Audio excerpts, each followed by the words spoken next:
তোমার রাক্ষসী মা কটকটি একদিন এই প্রাসাদে কিরণমালাকে তোমাদের দাসী রূপে পরিণত করেছিলে। আজ থেকে তুমি কিরণমালার দাসী হয়ে থাকবে। এ তুমি কি বলছো কুমার? আমার বোন আমার দাসী হয়ে থাকবে? আর তাছাড়া আমার দাসীর কোনো প্রয়োজন নেই। তুমি ভুল করছো কিরণমালা, এর প্রয়োজনীয়তা আছে। এই বজ্রমালা তার মা মিলে আমাকে অনেক জ্বালিয়েছে। হ্যাঁ কুমার, বেশ, কিরণমালা যদি কোনো প্রয়োজনীয়তা না থাকে, আমার আছে। বজ্রমালা আজ থেকে তাহলে আমারই দাসী হবে। তা হয় না ভালো।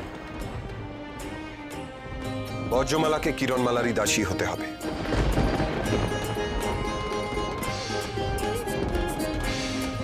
বজ্রমালা, তুমি রাজি? বেশ, তবে আজ থেকে কিরণমালার যাবতীয় কাজ তোমাকে করতে হবে। তোমাকে কিরণমালার সেবা করতে হবে বজ্রমালা। এ হতে পারে না কুমার, এ আমি চাই না। কেন হতে পারে না কিরণমালা? কেন হতে পারে না? তোমাকেও তো এই প্রাসাদে থাকার জন্য অনেক পরীক্ষা দিতে হয়েছে। তাহলে বজ্রমালা, যাকে আমরা সবাই জানি আমাদের ক্ষতি করতে চেয়েছিল, সে পাল্টে গেছে। সেই পরীক্ষাই ওকে দিতে হবে কিরণমালা। ওকে প্রমাণ করতে হবে ও পাল্টে গেছে। শুধুমাত্র বজ্রমালার জন্য অমৃতনগরীর নিয়মের ব্যতিক্রম ঘটতে পারে না। কিরণমালা, কুমার যথার্থই বলেছে।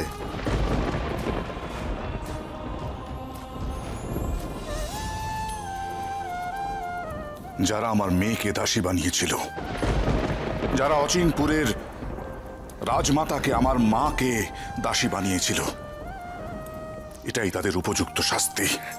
কিন্তু বাবা, না,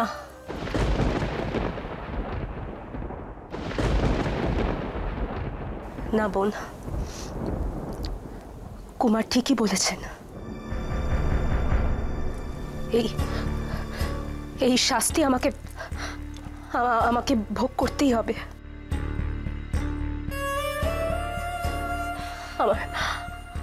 আমার সর্বাঙ্গে পাকের দুর্গন্ধ,